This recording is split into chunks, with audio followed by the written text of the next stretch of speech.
Captain Rebecca Falcon Chin had been officially dead for 8 years. A brass memorial plaque at Langley Air Force Base still bore her name, touched daily by hundreds of pilots for good luck. Captain Rebecca Falcon Chin, 1989 to 2017, The Ultimate Sacrifice. Below her name, an engraved F-22 Raptor climbed toward an eternal sky. Every year on the anniversary, her former squadron from the 1st Fighter Wing held a memorial ceremony, standing in dress blues and saluting an empty chair draped with the American flag, remembering the woman who had vanished during Operation Silent Knife, a Black Ops mission so classified that even her family never learned what she had been doing when she died.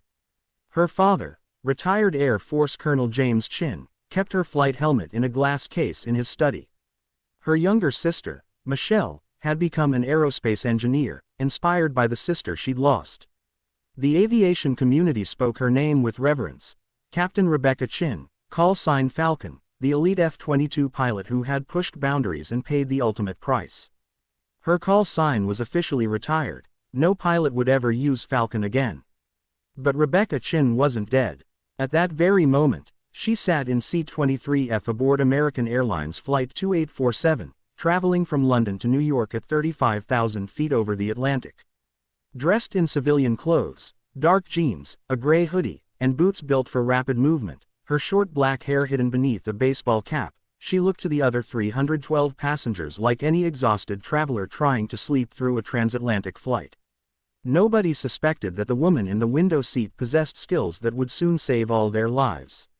8 years earlier, Rebecca had been chosen for Operation Silent Knife because she represented the absolute pinnacle of military aviation, an F-22 Raptor specialist with over 1,200 flight hours, fluent in 4 languages, a SARA training graduate with perfect scores.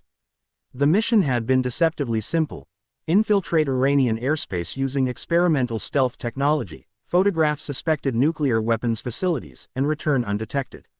Everything went catastrophically wrong. Her F-22's experimental systems suffered cascading failures over the target zone, and Iranian air defenses, using technology that shouldn't have detected stealth aircraft, locked onto her position. Facing capture, an international incident, or an option that existed in no manual, she chose the impossible. Using skill that defied physics and luck that defied probability, she crash-landed her dying F-22 in the remote mountains along the Iran-Afghanistan border. Instead of waiting for extraction, she stripped the wreckage of classified equipment, erased all identifying data, rigged the jet to detonate in a way that mimicked total systems failure, and disappeared into the mountains. For the next 8 years she lived as a ghost, moving through underground networks across Iran, Syria, Afghanistan, and Pakistan, gathering intelligence that prevented terrorist attacks, stopped weapons shipments, and saved lives that would never know they had been in danger. The woman who emerged from that crucible was no longer just an elite pilot. She had become something more capable, more dangerous, and infinitely lonelier than anyone could imagine.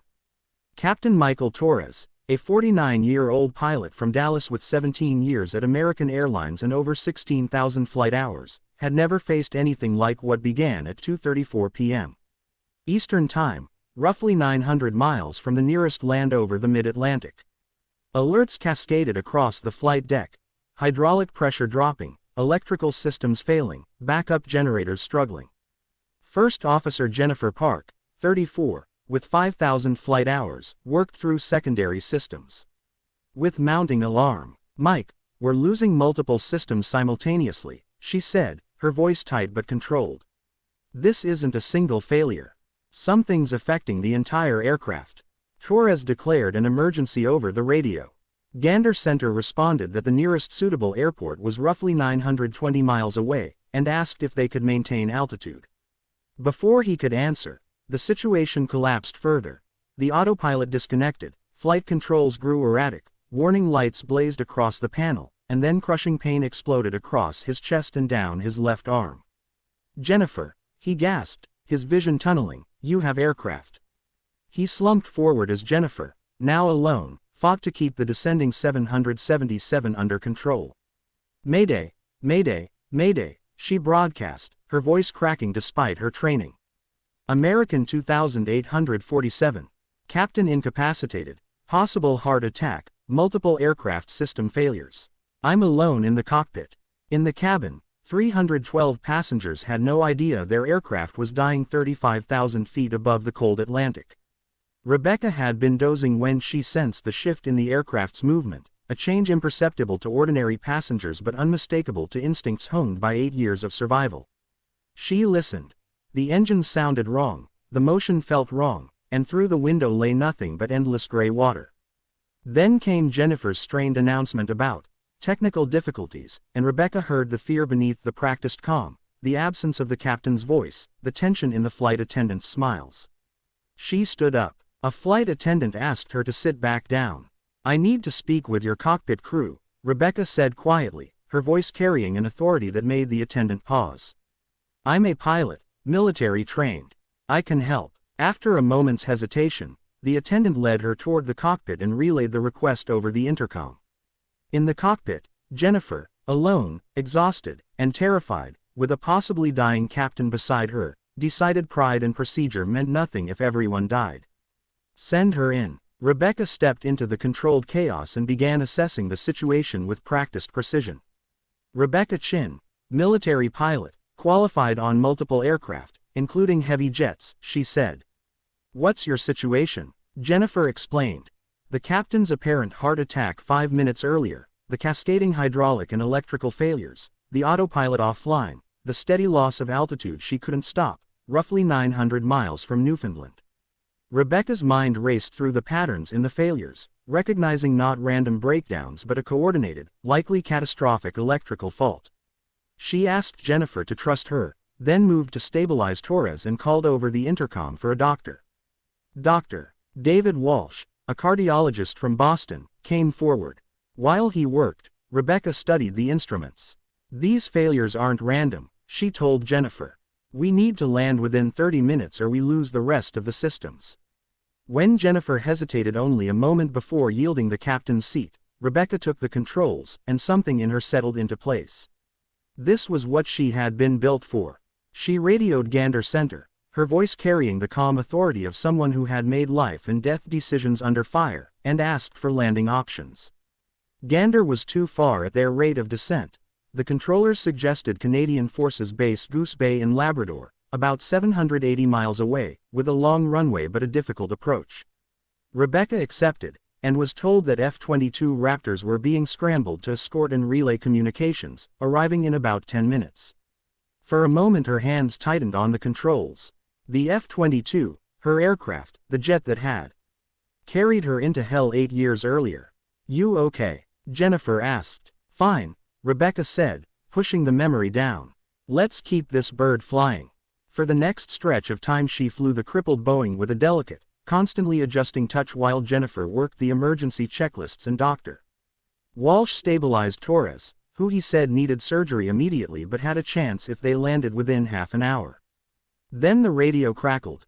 2 F-22s, call sign Raptor Flight, were approaching to escort them to Goose Bay.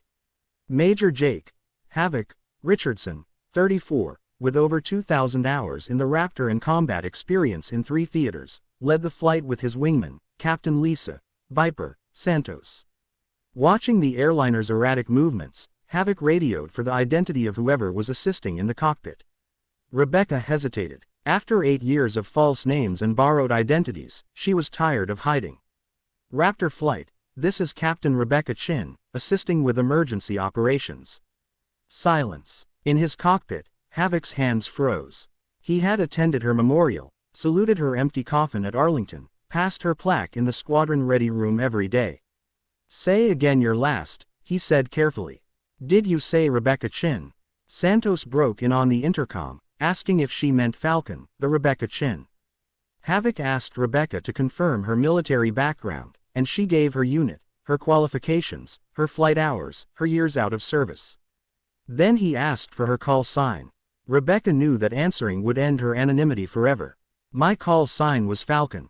Havoc's world tilted. Santos had gone silent on the radio. "This is impossible," he murmured. He had been her wingman on her final mission. He keyed the radio and explained, voice strained, that the call sign Falcon had been retired 8 years earlier following Captain Chin's death, that the pilot who used it was listed as killed in action. "I'm aware of my official status, Raptor Flight," Rebecca replied evenly. It's complicated right now. I have an aircraft full of people who need to land safely. Havoc made his choice. Whatever impossibility he was facing could wait. Copy that, Falcon, he said, the old call sign coming automatically. Raptor Flight here to assist. What do you need? Hearing her name spoken back to her after 8 years of being dozens of other people hit Rebecca harder than she expected. For the next 40 minutes she flew the dying 777 toward Canada, flanked by the two Raptors, while Havoc and Santos relayed weather and coordinated with Goose Bay, debating privately whether the woman flying really could be their dead friend. Watching the precise, practiced way the airliner held together despite its failing systems, Havoc finally told Viper he believed it really was her. Aboard the 777, Jennifer marveled at Rebecca's skill, asking where she had learned to fly an aircraft with almost no systems. Afghanistan, Rebecca answered without thinking. Syria, Iran, Pakistan. Places where aircraft don't have systems to fail because they're already broken. Jennifer asked what she'd been doing there. Staying alive, Rebecca said simply. As they neared Goose Bay, Rebecca began the most dangerous part of the flight, a descent that demanded perfect balance between speed and control with failing hydraulics, too fast risking a breakup on landing, too slow risking a stall. She flew by feel as much as by instrument, every input precise and constantly adjusted. The tower cleared them to land on any runway, with all emergency equipment standing by. The two F-22s flew close on either side as she lined up the crippled jet. Main wheels touched down with barely a shudder. She deployed reversers and braking, but with the hydraulics compromised, the jet ate up runway fast. Brakes weak, she said calmly, calling for emergency braking. Slowly, the aircraft shed speed, finally stopping with about 1,500 feet of runway to spare. Emergency vehicles swarmed the plane. All 312 passengers and crew were safe. American 2847 on the ground, Rebecca radioed. All souls safe. Copy that, Falcon, Havoc answered, emotion breaking through. Damn good flying. Welcome home. The two Raptors made a final pass over the runway in salute before peeling away. Torres was rushed into 6 hours of surgery that saved his life. Passengers were evacuated and processed, and Jennifer told investigators repeatedly that they would all be dead without the passenger who had helped fly the plane. But by the time security and investigators reached the aircraft, Rebecca had vanished into the evacuation chaos, taking nothing, leaving nothing behind except proof that she had been there. The cockpit voice recorder, the flight data showing her control inputs, and two F-22 pilots who had heard a retired call sign spoken aloud. Within days, voice analysis confirmed her identity, and a review of her classified file revealed that Operation Silent Knife had never actually ended. It had continued for 8 years as one of history's most successful deep-cover intelligence operations. Rebecca hadn't died in Iran. She had vanished into it, then moved through hostile territory gathering intelligence and stopping threats no one would ever know she'd prevented. Her apparent death had been the perfect cover. Now that she had exposed herself to save 312 strangers, the intelligence community faced an unprecedented question. What do you do with a ghost who has proven she's alive? 3 days after the landing, Rebecca appeared at her parents' home in Virginia. Her father, 71 now, opened the door, stared at her for a long, wordless moment, and then began to weep, pulling her into an embrace as if sheer will could keep her from disappearing again. "We thought you were dead," he whispered. 8 years. "I'm sorry," she said. "I wanted to tell you. I couldn't." He told her he had suspected she was alive for 2 years, ever since intelligence reports bearing her fingerprints had come through certain channels, but he hadn't been able to prove it or risk her cover by telling anyone. Her mother and sister appeared, and there were more tears, more embraces, more words struggling to hold 8 years of grief transformed suddenly into joy. That evening, military officials arrived to take her in for debriefing. When she asked what would happen to her family now that she'd just gotten them back, General Patricia Hawkins assured her those days of disappearing were over. The debriefing lasted 3 weeks at a secure facility in Virginia. Rebecca described infiltrating weapons networks in Syria, gathering intelligence on terrorist cells in Afghanistan, photographing nuclear facilities in Iran, and surviving in hostile territory on nothing but her skills. The intelligence she had gathered was extraordinary. First-hand knowledge of weapons systems, photographs of facilities no satellite could reach, relationships with underground networks of enormous value, and 3 major terrorist attacks disrupted without anyone knowing she was involved. Asked how she had endured 8 years of isolation, she said she had survived because people depended on what she could find out, because every day alive might mean another life saved, and because she had promised herself she would eventually come home. Asked why she had chosen to expose herself and end her cover to save a planeload of strangers, she said simply that some missions matter less than 312 lives, and that she had become a pilot to serve people, not to hide in the shadows forever. While she was debriefed, journalists pieced together the story of the mysterious passenger who shared a name with a pilot who had died 8 years earlier, and within 2 weeks it had become an international sensation. The ghost pilot, the 8-year secret mission, the dead woman who had returned to save an airliner. Passengers gave interviews describing the calm, authoritative voice that had steadied them through the ordeal and then vanished before they could thank her. Jennifer Park, who became the public face of the flight crew, told reporters that Captain Chin had saved everyone aboard, that she had flown the dying 777 as if she'd been born in a cockpit. Havoc, after being cleared to speak to the press, described freezing when he heard the retired call sign over the radio, recognizing a friend he'd thought dead, and realizing as he watched her fly that nobody flew like Falcon, and that whatever she had been doing for 8 years had only made her better. 3 weeks after the landing, General Hawkins held a press conference confirming that Captain Chin had been engaged in a classified operation 8 years earlier that went catastrophically wrong, and that rather than risk capture, she had continued the mission under deep cover protocols requiring her official death. For 8 years she had operated in some of the world's most dangerous regions, gathering intelligence that prevented attacks, stopped weapons proliferation, and saved countless lives. Asked why her family hadn't been told, Hawkins explained that any contact would have compromised her cover and endangered them all. Asked why she had revealed herself now, Hawkins said it was because 312 people on American 2847 needed a pilot, and Captain Chin was incapable of standing by when lives were at stake. 2 months after the landing, Rebecca was honored at the Pentagon with the Intelligence Star and the Distinguished Flying Cross, her family and dozens of officials and reporters in attendance. But what meant the most came afterward, when her old squadron arrived from Langley. Havoc approached, broke protocol, and hugged her. Welcome home. Surrounded by pilots who understood exactly what it meant to trust your life to skill and machine, she felt, for the first time in weeks, like she belonged somewhere. One young pilot asked whether they should take her memorial plaque down now. "Keep it up," she said, smiling for the first time in a long while. "It's a reminder of what we sacrificed for the mission. Besides, part of me did die 8 years ago. The woman who came back is different." Asked how, she said harder, sharper, more wary, but also more grateful for small things. A good meal, a safe place to sleep, people who cared whether she lived or died. Asked if she would fly the F-22 again, she admitted she didn't know. She wasn't the same person who had flown 8 years before. 3 months after the landing, she made her decision. She would return to aviation, but not in a traditional role.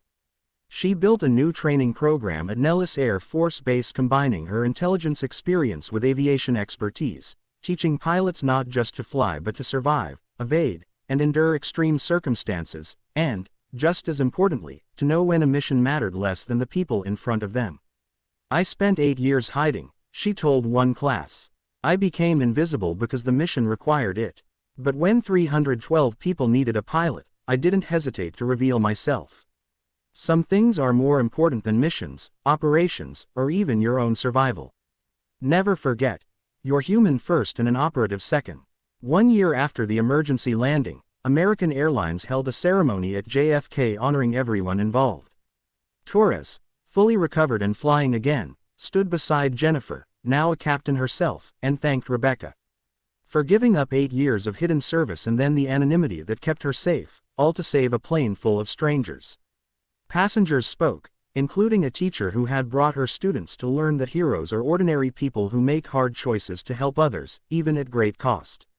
Jennifer spoke last, saying that Rebecca had taught her that being a pilot isn't just about flying an aircraft, but about serving others and being ready to act when people need you most. Afterward, a group of F-22 pilots presented Rebecca with a new flight helmet painted in Raptor camouflage, her call sign Falcon lettered on both sides. Your old helmet was destroyed 8 years ago, Havoc told her. This is your new one.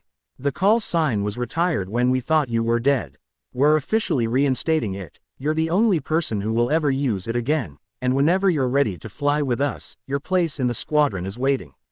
She accepted it with trembling hands and said she was ready to fly again.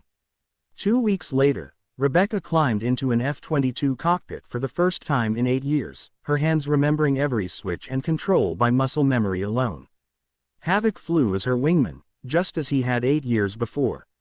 They launched into the Virginia sky, and as the Raptor's engines roared and the aircraft climbed, Rebecca felt, after 8 years of hiding and surviving, that she was finally home.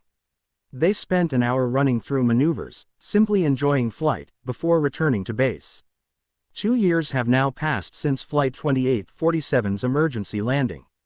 Rebecca leads one of the most elite aviation training programs in the world, still flies with her squadron, and has dinner with her family every Sunday. Her father frames every letter she sends him. Her mother calls daily just to hear her voice. Her sister joined the military, inspired by her example. The 312 passengers formed an informal group called Falcon's Flight that meets annually to mark their survival and honor the woman who saved them. Torres flies commercially again with a deepened respect for life's fragility. Jennifer Park has become one of the country's most respected pilots, known for her calm under pressure, and keeps a photograph of Rebecca beside her F-22 in her cockpit as a reminder of true excellence. Havoc, now a lieutenant colonel, commands the squadron Rebecca once flew with, and still stops at her memorial plaque every day, which now carries an added inscription: Declared Dead 2017, Return 2025, Welcome Home, Falcon. The story of Flight 2847 has become aviation legend, taught in training programs as an example of skill and readiness to act. But for Rebecca, what matters most isn't the recognition or the awards, but simply being home, flying with her squadron, teaching students, having dinner with her family. She still sometimes wakes reaching for a weapon that isn't there, still instinctively positions herself near exits, scars from 8 years that will never fully fade. But she also laughs with friends, flies without having to hide who she is, and has learned that healing is possible even after the most traumatic experiences. She is not the person who disappeared 8 years ago. She is harder and more capable, but also more grateful, more aware of what matters, and more committed to using what she has to serve others. On March 14, 2027, the 10th anniversary of her official death, Rebecca stood with her squadron at the memorial wall at Langley. The young pilots around her, many of them her own students, listened as she told them that she hadn't chosen to disappear, that the mission had required it and she had answered, that for 8 years she had lived as someone else gathering intelligence that saved lives, and that it was the hardest thing she had ever done. But when American 2847 had an emergency, she told them, I didn't hesitate to expose myself, because some things matter more than missions or personal safety. You're training to fly the most advanced aircraft in the world, but never forget that being a pilot isn't about the aircraft or the technology. It's about service, about being ready to act when others need you, about making impossible decisions and living with the consequences. You are never truly lost as long as you remember why you serve. The ceremony closed with a missing man flyover, but for the first time since her return, the formation was complete. All 4 aircraft flying together, because the pilot they had mourned for 8 years stood on the ground below, watching them fly. As the sound faded into the distance, Havoc rested a hand on her shoulder. You came home, Falcon, he said. I never really left, she replied. I was always here in my heart. I was just taking the long way back.